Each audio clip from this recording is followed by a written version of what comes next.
Kowe mengko yen ora lara bakal mati. Mati bakal tak wujuti. Kowe ikhlas lila legawa yen mati tenan. Aku ikhlas lahir batin. Tinimbang ning omah ya dioyak-oyak kredit Dek.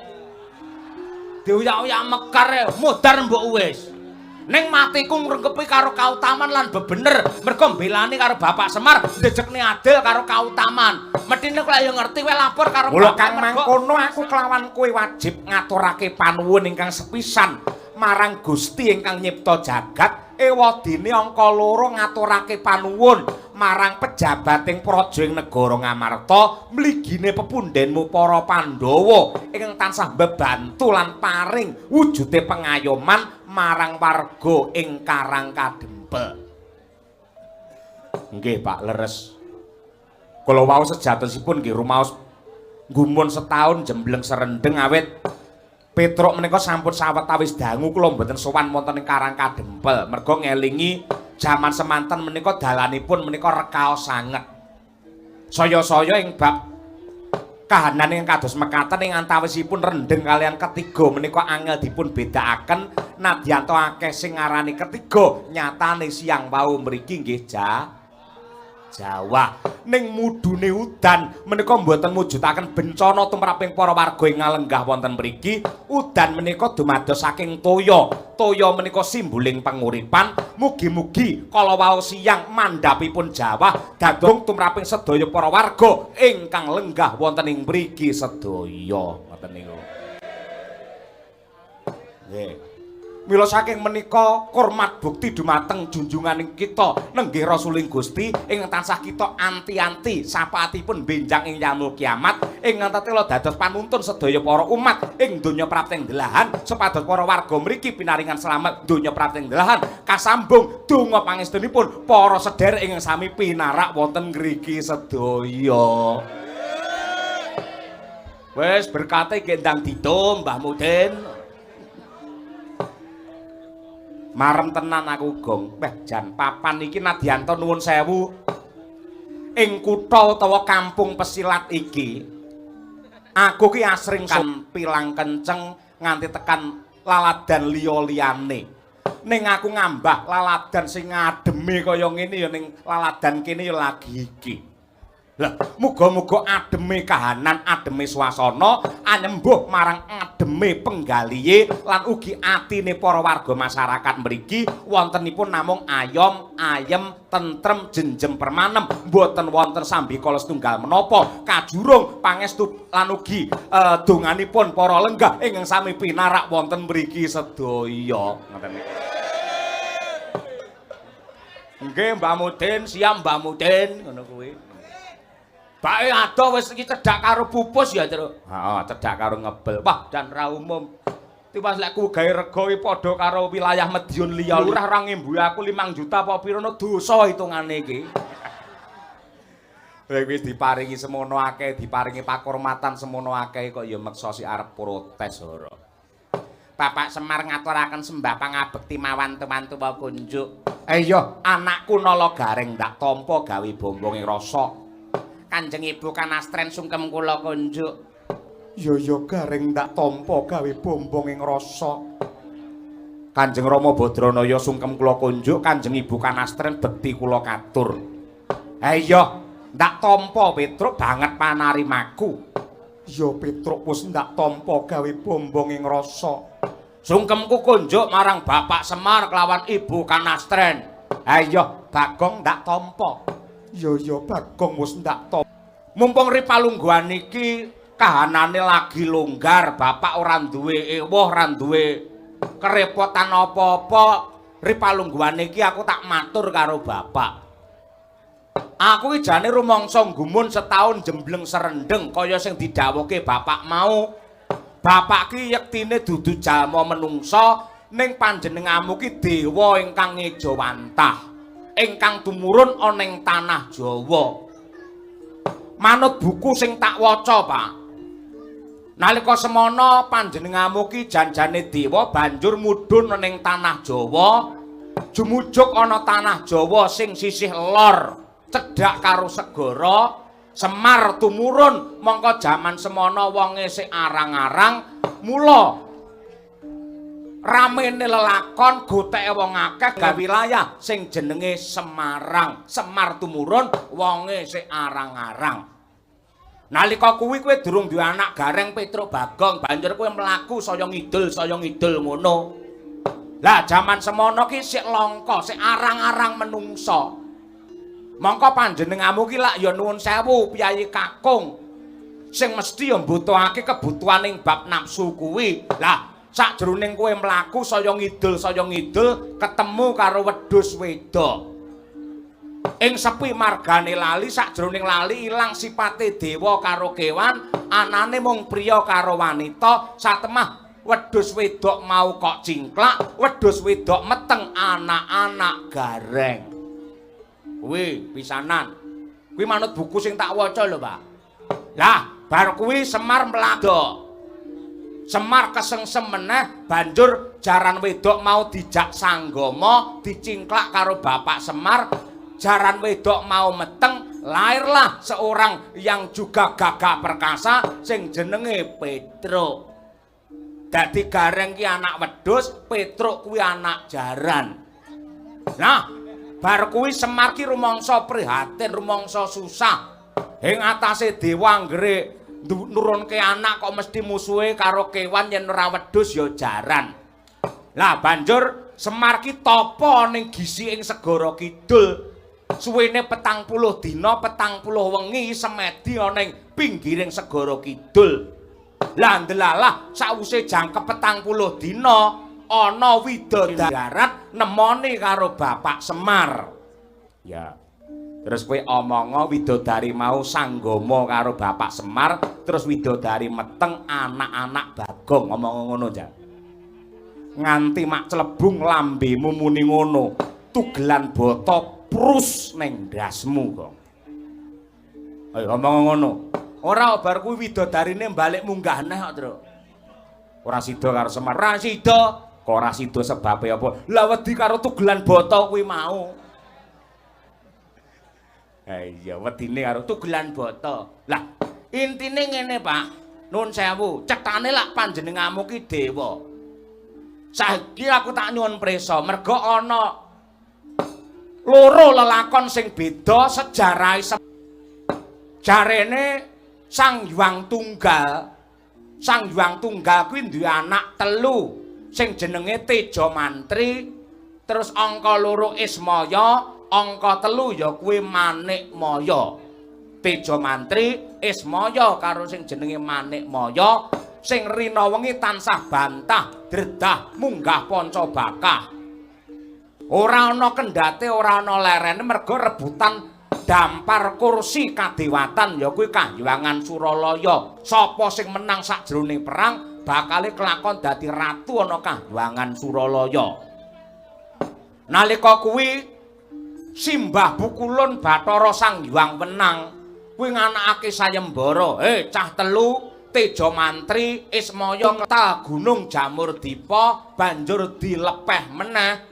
Ya kuwi ingkang wenang ngratoni dadi ratu ana Kahyangan Suralaya. Lah tenan. Sing sepisanan ya kuwi Teja Mantri. Mangka Jamurdipa semana gedene. Harep diuntal karo Teja Mantri nganti mangap tutuke satemah tutuke iki suwek nganti tekan kuping, terus cangkeme dadi amba, awake dadi ora cetha. Karma pala sing ditampa, Teja Mantri ditundung ana ing Marcapada, ana ing bumi sabrang dadi pamong pangiwa, momong karo bangsane buta-buta, banjur ditengeri Ki Lurah Togog. Kuwi pisan. Angka 2 ya kuwi Ismaya, ngleboni sayembara bakal si Ismaya ora kurang akal. Gunung mau dipuluki sak puluk dipangan karo Ismaya, ning suwene-suwe nalika semana banjur gunung mau mandheg ana ing gulu utawa mandheg ana ing jangga. Satemah Ismaya kuwi banjur kesereten, mripate dadi rembes, wetenge dadi gedhe, bokonge dadi njebablah. Karma pala kang sinandhang, Ismaya didunke ana ing tanah Jawa dadi pamong panengen pamonge para satriya utama, diwene tetenger ya kuwi Semar Badranaya. Ingkang angka 3 ya kuwi Manikmaya. Manikmaya ki pinter.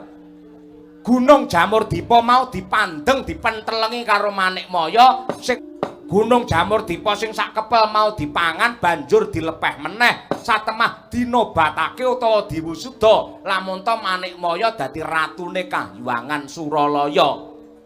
Sawise diwisuda dadi ratu Kahyangan Suralaya banjur Manikmaya ki semungah sesungaran adigang-adigung adiguna ngendel-ngendelake pamer kaprawiran iki lho wong prawira ya tanganku iki sing bakal gegem jagat sak isine ya sikilku sing bakal ngidak wong sak donya saka sumbare kaya ngono kuwi tangan sing bisa gegem wong sak donya terus sikile iso ngidak wong sak jagat satemah karma pala kang sinandang banjur si Manikmaya kuwi tangane dadi papat, sikile dadi impur, jenenge Bathara Guru utawa Bathara Manikmaya.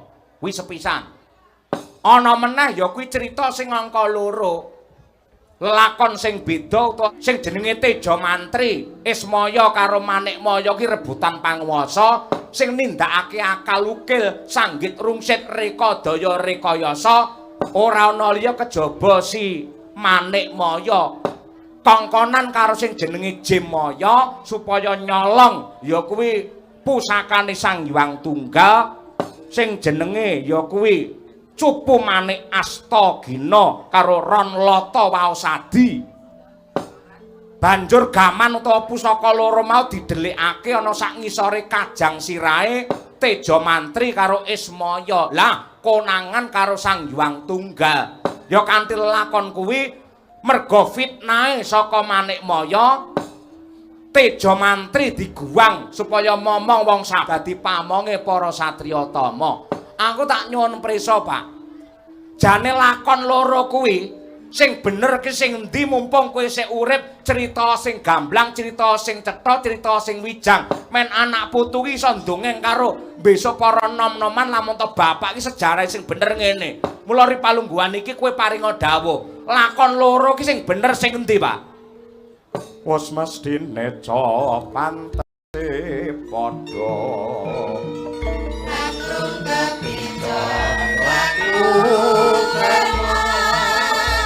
Pati sukamring dosa bangsa ngaji tunggal satya bangsa Nagara.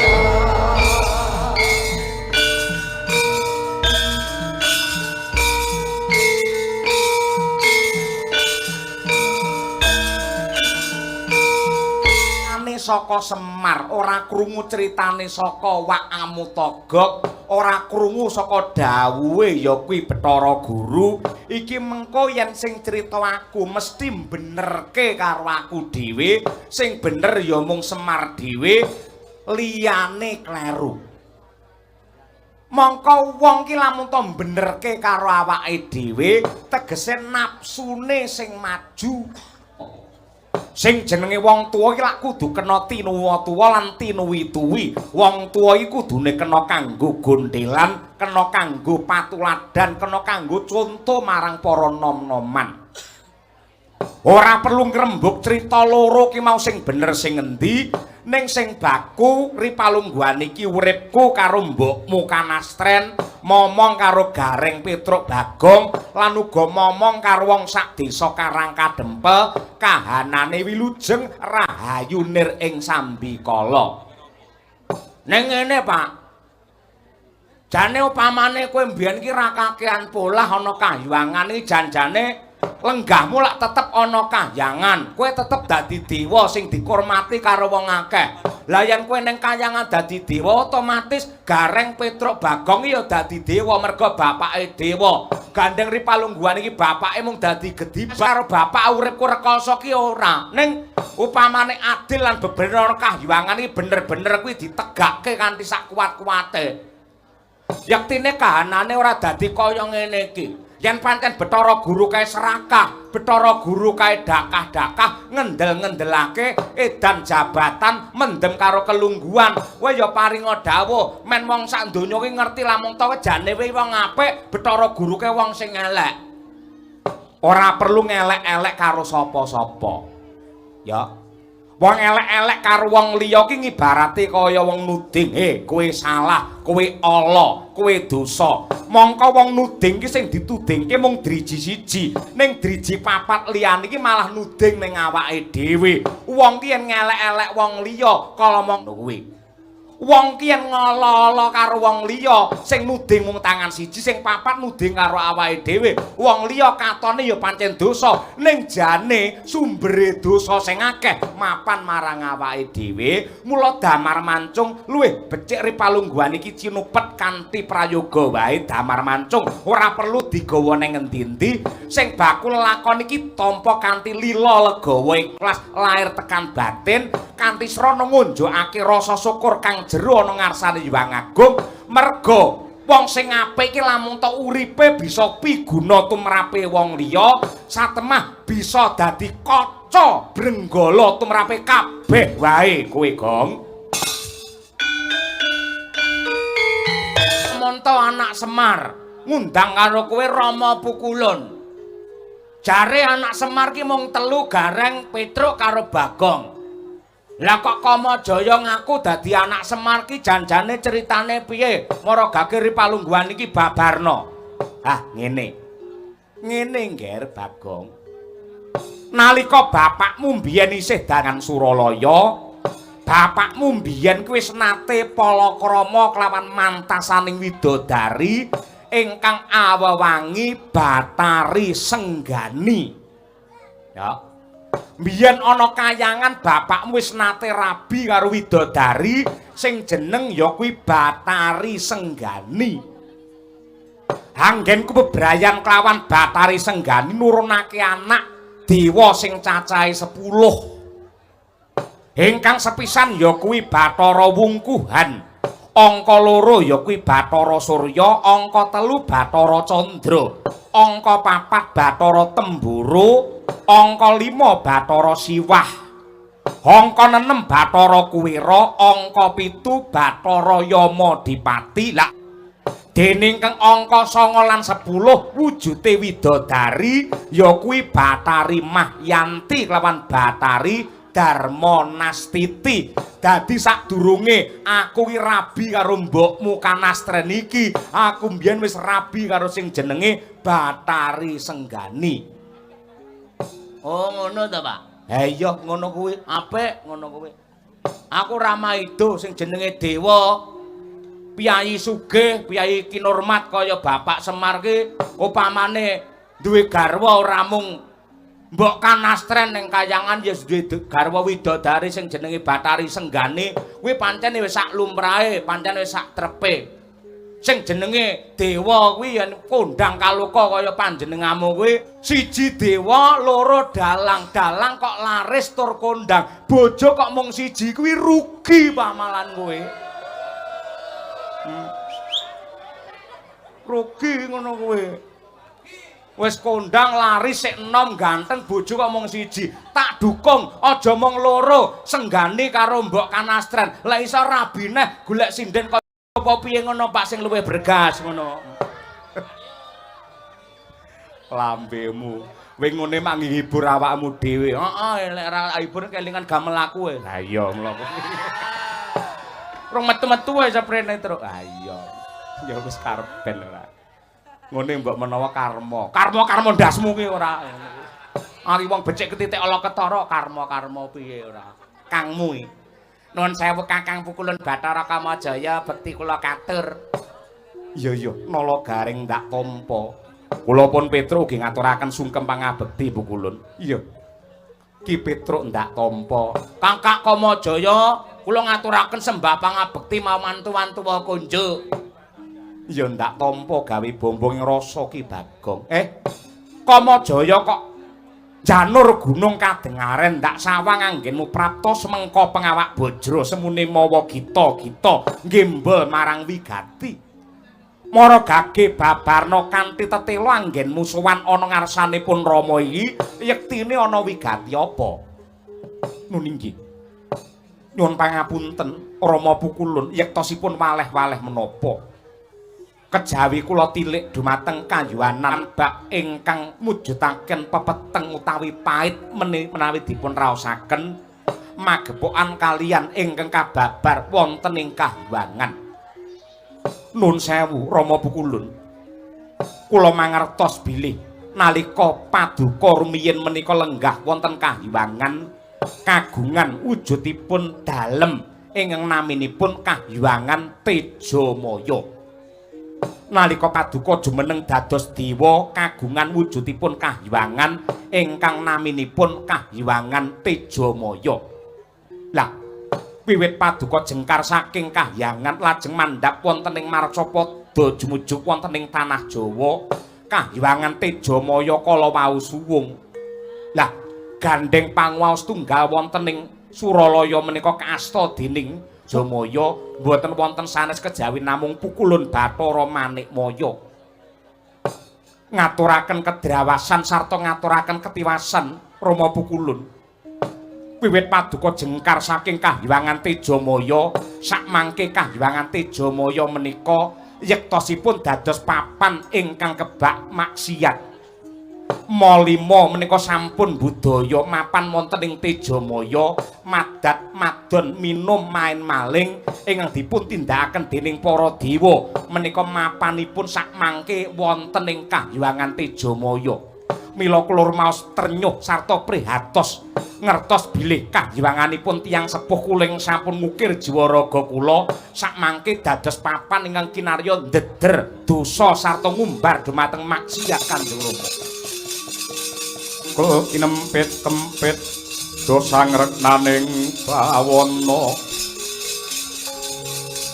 Nyosi tukang walang ati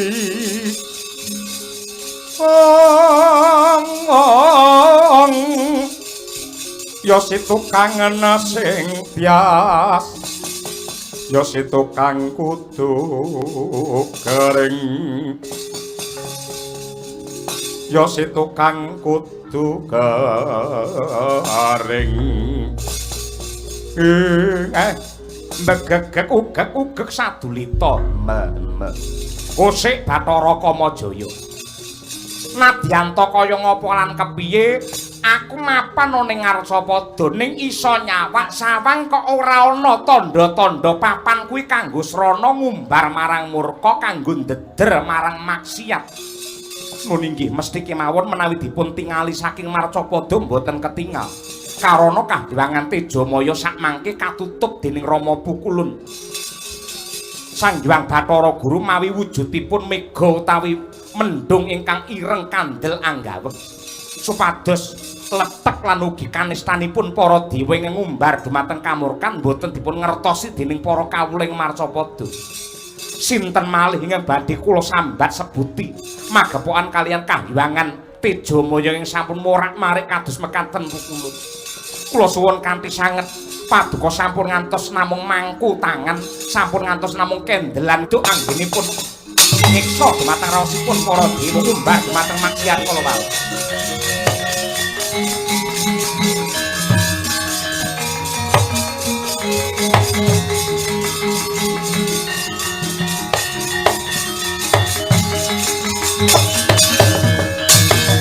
Rodo montat lir kinatap kaya ya sinepe Jojo bang mawingo angis Pak barang kian elek mbok ditutup-tutupi kaya apa tetep bakal konangan. Apa wae ki yen ala, apa wae dadi punjere dosa, mbok ditutupi kaya apa suwe-suwe mesti mambu. Nadyanto kowe ra crita nalika aku takon karo kowe magepokan lelakonmu ana Kahyangan Ripalungguhan iki cetha lamun to Kakang Kamajaya nceritake sing kanthi wijang gamblang lan cetha Ripalungguhan iki. Gunggung kumpule aku dadi anak Semar ra trima. Ngerti lelakon sing kaya mengkene aku bakal mbalelo, aku bakal gugat ana ngarsane Pukulun Bathara Guru. Cetha lamun to Dewa Suralaya ora adil. Cetha lamun to Dewa Suralaya ora kena dipundi-pundi, ora kena diaji-aji, ora kena dikurmati, ora pinter dadi pengayoman. Entuk ora entuk Ripalungguhan si saka papan maksiat, tangge gulung Kahyangan Suralaya, Pak.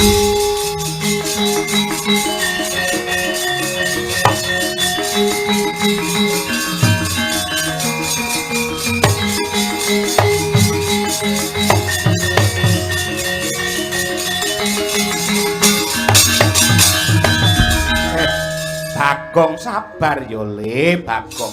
Wong sabar kuwi kekasih Gusti ingkang nyipta jagat. Aja nganti kowe grusa-grusu ndak kesluru marang dalan kleru. Wani ya wani ning kowe kudu nganggo petung. Tinimbang iki mengko kowe malah getun keduwung tembe wurine.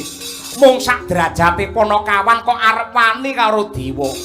Nyibarate gegeden piyak kurang cagak. Wong wuta ngitung lintang, lintang luku sinawat balang kayu tangno karo awakmu dhewe ora iso, Pak. Tetep tak gawe geger Suralaya ngene iki. Jaluk pamit, Pak.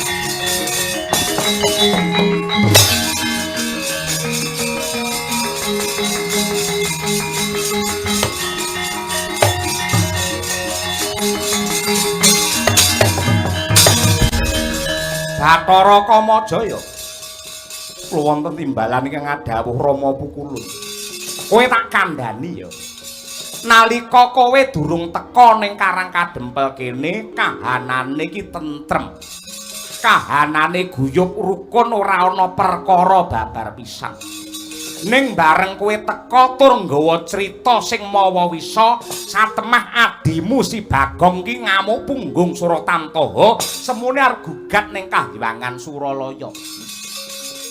Bagong nesu, Bagong ngamuk merga krungu critamu. Yen nganti anakku cilik lara gedhe mati, kowe sing tanggung jawab. Aduh, mati.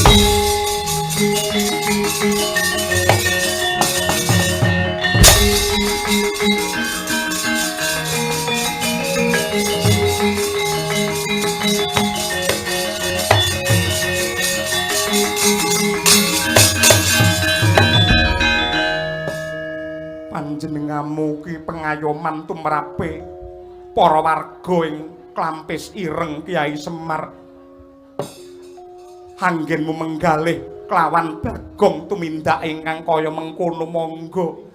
Ning elinga sing kudune ndok penggalih, sing kudune ndok menggalih karo wong sak desa Klampis Ireng.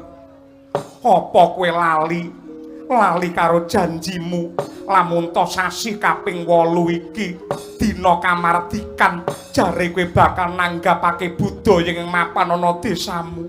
Aja mung mikir karo keluargamu ning kawulamu kudu ndok enggal.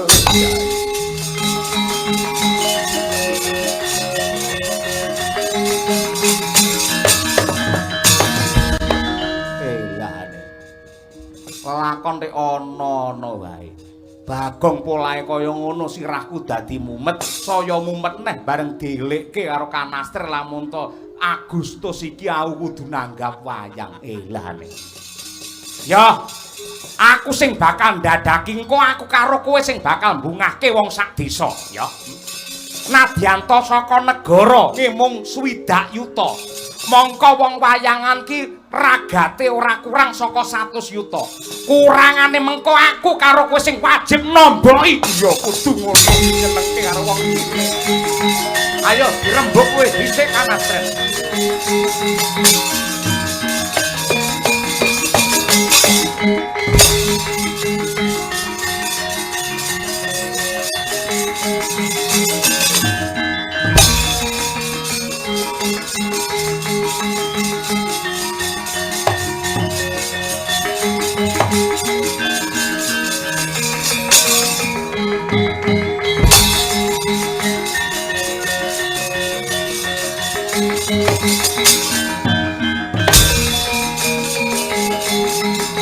Mlayu ana apa, Kakang? Kusik. Aku tak takon karo kowe, Bagong. Arep takon apa? Anggenmu mlayu prasasat kaya sipat kuping kaya ngono kuwi, kowe bakal menyang endi? Lho, apa ora ngrungokne anggenku pamitan karo Bapak Semar? Aku arep ngamuk. Ngamuk ning endi? Ning Guyangan. Kayangan kok Guyangan. Kayangan. Suralyan kaya ngapa lan kepiye ora gampang. Gugat marang panguwasane dewa. Merga apa? Bagong. Kowe munggah ning Kahyangan wae wis rekoso. Rekasane piye? Akeh bebaya ing marga sing ndadekake kowe mengko durung nganti tekan ana ing Kahyangan Suralaya, kowe wis nemahi bilahi, kowe wis katriwandan. Merga abot sanggane wong munggah Kahyangan. Tek abot sanggane sebabe apa? Liwat endi ning Kahyangan ki? kowe kudu munggah ana ing Gunung Himalaya sing nyatane ademe kegila-gila. Banjur kowe kudu menek ana ing Andorante sing dhuwure kliwat ukur nganti tekan langit. Sakjroning kowe nemahe bilahe merga akeh wujute bledhek ingkang anyamber. Kowe durung nganti tekan ana Kahyuwangan samber mbledhek tan wurunga kowe bakal mati. Apa rumangsamu wujute Bagong anak Semar ki karo mati wedi napa piye? Aku karo bledhek wedi napa piye? Aku ora wedi. Kowe mengko yen ora lara bakal mati. Mati bakal tak wujuti. Kowe ikhlas lila legawa yen mati tenan. Aku ikhlas lahir batin tinimbang ning omah ya dioyak-oyak kredit Dek. Dioyak-oyak mekar modar mbok wis. Ning matiku ngrengkepi karo kautaman lan bebener mergo mbelani karo Bapak Semar ndejekne adil karo kautaman. Methine kok ya ngerti kowe lapor karo bapake mergo rasa mangsa gonjing mergo kamurkan sing Bathara Guru sing wani ndadekake kayangane bapakku Tejamaya dadi panpa maksiat. Kowe mapan mono Kahyuwangan Cakra Kembang kowe ya dadi dewa ngerti kayangane bapak di ora arek ngono parandene kowe meneng ae karemu piye Kakang Kamajaya. Aku ngerti sebabnya apa kowe meneng. Mergo yen nganti kowe protes karo Bathara Guru, kowe wedi dilorot kelungguhamu, wedi kelangan pangkatmu, wedi kelangan gajimu. Karo aku kere. Ning aku tresno bekti karo Bapak Semar. Tinimbang kaya kowe dadi dewa ning nyatane golek mulyane awake dhewe. Kamu gak kayangan aku.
Tetek nyogo ngaluhur rasar gagah warnanipun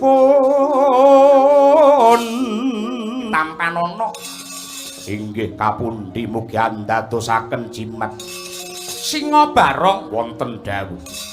Apa to sebabe ripalungguhan iki adoh kowe ndak awe cedhak saya ndak raketake mergo nebak wigati bakal ndak perintahake kelawan jeneng sira.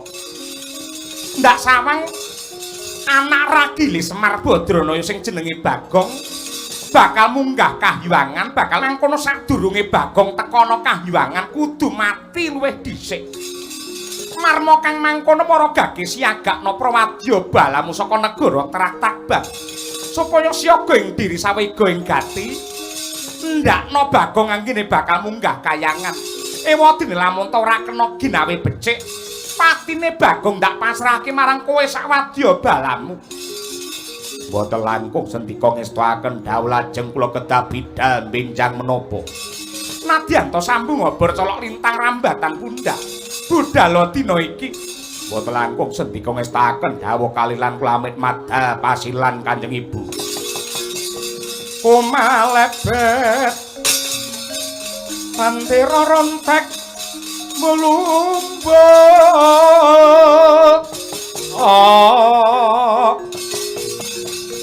kumabyara srikan Oryan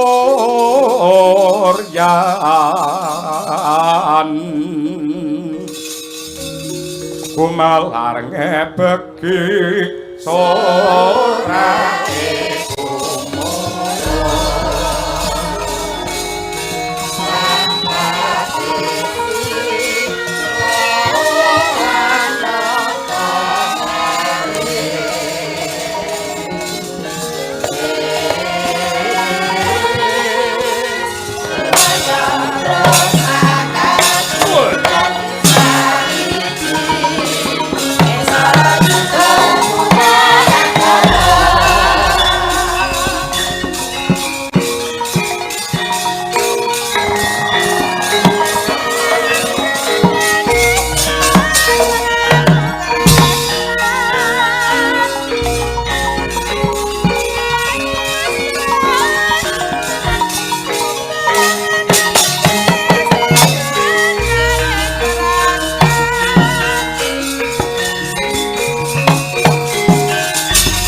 Tata Pandhawa tata gadewe saya Indriyaksa sara maruta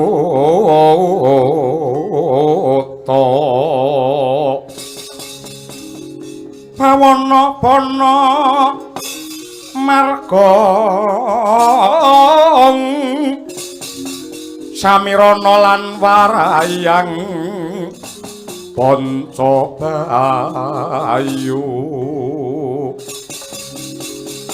wisikan gulingan limo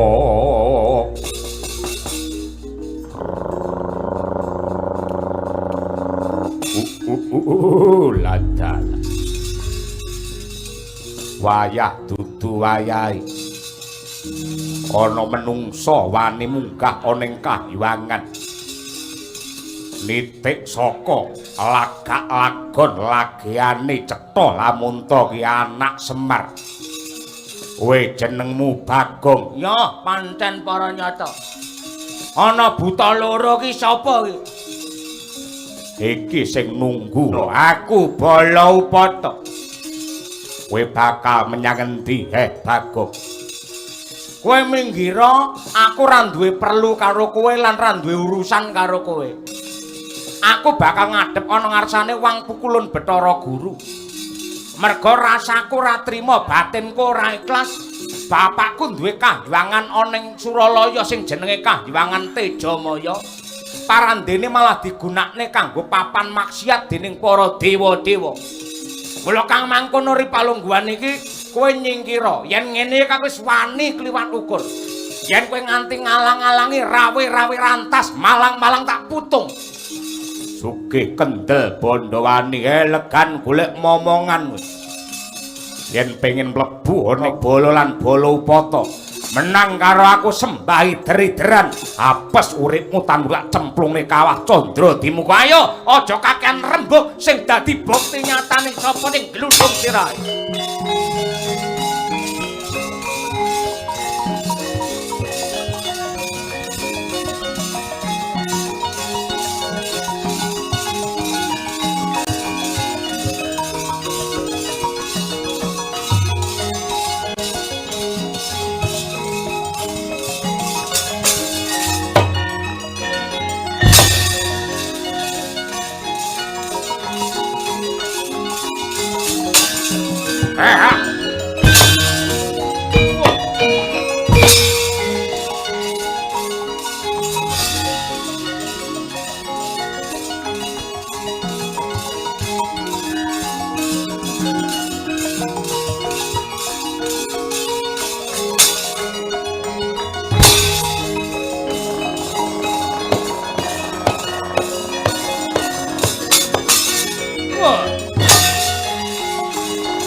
Suramrata Jayamrata garba tenaku Ayuta mara sakete uri kene ora ngondro sepira ora duwe sangu kaprawiran babar pisan parandene wani nantang kahyangan cetha lamun ta kowe nyidam terbelo kowe bos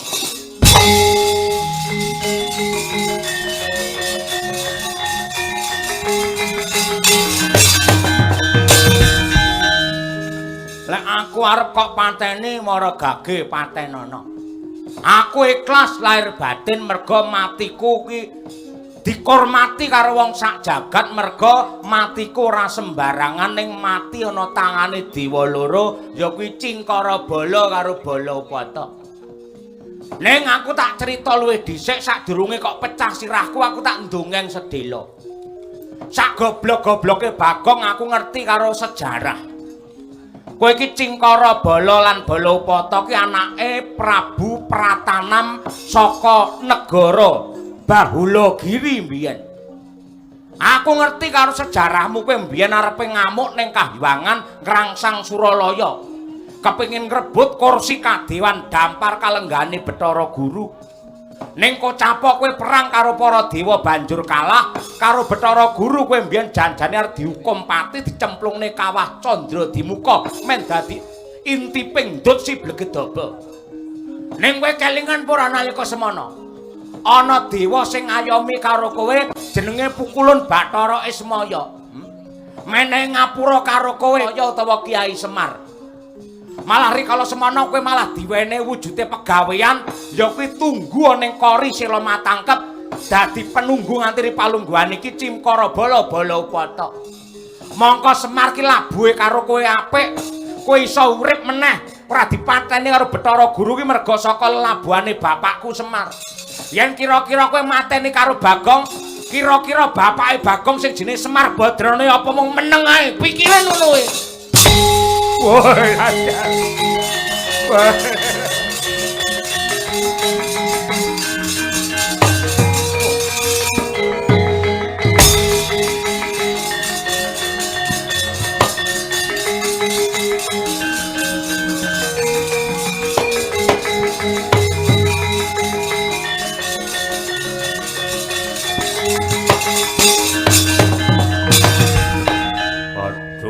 Bagong sak sampunipun jengandika njlentrehaken dumateng sejarah. Kula riyen nate badhe pejah wonten Kahyangan dipun ayomi kaliyan ingkang Rama. Nenggih Bathara Ismaya inggih Kyai Semar. Satemah kula enget dumateng Purwadaksina Ki Bagong. Kula nyuwun pangapura Ki Bagong. Arep wani karo aku ora? Mboten wani. Balapata wani ora? Mboten wani. Ripalungguhan yen pancen ngono tegese kowe njaluk ngapura karo aku. Nggih, kula nyuwun pangapura. Yen pancen kowe iki dewa pinter kudune berbudaya. Yen njaluk ngapura aja mung ngangge tembung kaya ngono kuwi. Yen njaluk ngapura kudune dilagokke, ditembangke sing prayoga. Ngono. Caranipun kados pundi? Rungokno kupingmu.